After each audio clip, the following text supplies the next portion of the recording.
আসসালামু আলাইকুম, আমি তুলি হাসান আবার একবার স্বাগতম জানাচ্ছি আমার ফুড পার্লারে নতুন একটি রেসিপির সাথে। এবং আজকের রেসিপি খুবই সহজে কিভাবে মজাদার চিকেন কোরমা রান্না করা যায়।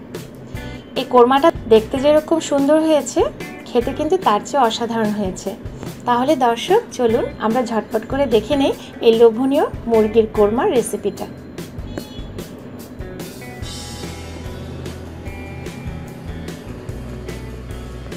প্রথমেই দেখে নিই কী কী মশলা লাগছে এতে। এখানে আমি কয়েকটা গোলমরিচ নিয়েছি, 2 টুকরো দারচিনি ভেঙে নিয়েছি, 2টা সাদা এলাচ, 2টো তেজপাতা, 1 চা চামচ সাদা জিরে, সামান্য একটু জয়ত্রী, ছোট্ট 1 টুকরা জয়ফল আর 2টো লং। এবার এই মশলাগুলোকে আমি একটা শুকনো ফ্রাই প্যানে টেলে নিয়ে তারপর একসাথে গুঁড়ো করে নেব। আর এদিকে আমি খানিকটা কাজু বাদাম নিয়েছি, আর কাজু বাদাম হাতের কাছে না থাকলে যে কোনো বাদামই আপনারা দিতে পারবেন। এখানে আমি বাদামটা পেস্ট করলে প্রায় 1 টেবিল চামচের মতন হবে। এই বাদামটাকে এখন আমি সামান্য একটু গরম দুধে 10 মিনিট ভিজিয়ে রেখে তারপর ব্লেন্ড করে নেব। এদিকে আমি রান্নার জন্য একটা প্যান বসিয়ে দিয়েছি চুলায়। এবার আমি এতে দিয়ে দিচ্ছি ঘি। আপনারা চাইলে পুরো রান্নাটাই ঘিয়ে করতে পারেন অথবা পুরোটাই তেলে করতে পারেন, তবে ঘিয়ের ক্ষেত্রে ফ্লেভারটা ভালো আসে এই যা। আর এদিকে আমি রেগুলার পিস করে কেটে রাখা মুরগির মাংস নিয়েছি। ঘিটা গরম হয়ে গেলে এতে আমি দিয়ে দিলাম একটা সাদা এলাচ মুখটা ফাটিয়ে, যাতে করে ফ্লেভারটা ভালো আসে। ছোট্ট 1 টুকরো দারচিনি আর একটা তেজপাতা দিয়ে দিলাম। এবার এগুলো থেকেও খুব সুন্দর একটা অ্যারোমা বের হলে এতে আমি 2 টেবিল চামচ পরিমাণ পেঁয়াজ কুচি দিয়ে দিব।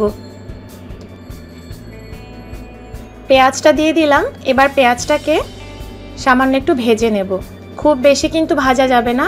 ব্রাউন কালার চলে আসলে কিন্তু কোরমার রঙটা নষ্ট হয়ে যাবে। পেঁয়াজের রঙটা একটু ট্রান্সপারেন্ট হয়ে আসলেই এতে আমি আগে থেকে করে রাখা বাদাম বাটা আর পেঁয়াজ বাটাটা দিয়ে দিলাম। এখানে আমি 2 টেবিল চামচ পেঁয়াজ বাটা ইউজ করেছি। এবারে সব কিছু নাড়াচাড়া করে মিশিয়ে নিচ্ছি। যখন কিনা পেঁয়াজ আর বাদামের কাঁচা গন্ধটা চলে যাবে তখন সামান্য একটু পানি দিলাম, যাতে করে নিচে লেগে না যায়। আর দিয়ে দিচ্ছি স্বাদ অনুযায়ী লবণ, 1 চা চামচ ধনিয়ার গুঁড়ো, আর যে মশলাটা আমরা গুঁড়ো করে রেখেছিলাম সেটা দিয়ে দিলাম। সেই সাথে দিচ্ছি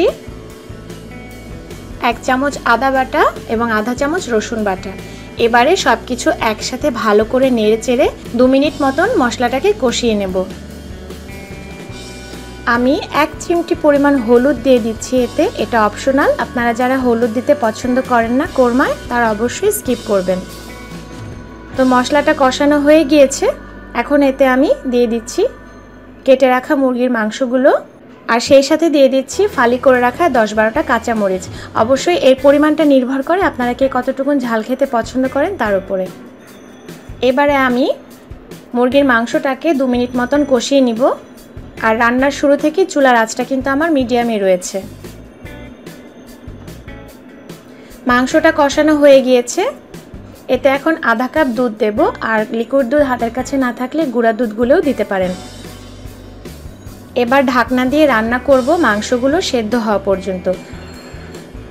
মাংসগুলো এখন সেদ্ধ হয়ে গিয়েছে আর ঝোলটাও অনেক গাঢ় হয়ে গিয়েছে। এখন এতে আমি 1 চা চামচ চিনি অ্যাড করব, যাতে করে টেস্টটা ব্যালেন্স হয়। যারা চিনি অ্যাড করতে চান না তারা অবশ্যই স্কিপ করবেন। এবারে আমি আরও 2 মিনিট চুলায় রেখে তারপরে মাংসটাকে নামিয়ে পরিবেশন করে নেব। হয়ে গেল আমাদের মজাদার মুরগির কোরমা। দেখলেন তো দর্শকরা কত সহজ বানানো। আশা রাখছি আমার এই রেসিপিটি আপনাদের কাছেও ভালো লেগেছে, আর আপনাদের ভালো লাগলেই আমার সার্থকতা। এরকম আরও অনেক অনেক রেসিপি দেখার জন্য আমার এবং আমার চ্যানেলের সাথেই থাকুন। সবাই আমার জন্য অনেক দোয়া করুন, আমার ফ্যামিলির জন্য দোয়া করুন। সবাই ভালো থাকুন, সুস্থ থাকুন। আজকের মতো বিদায় নিচ্ছি। আল্লাহ হাফেজ।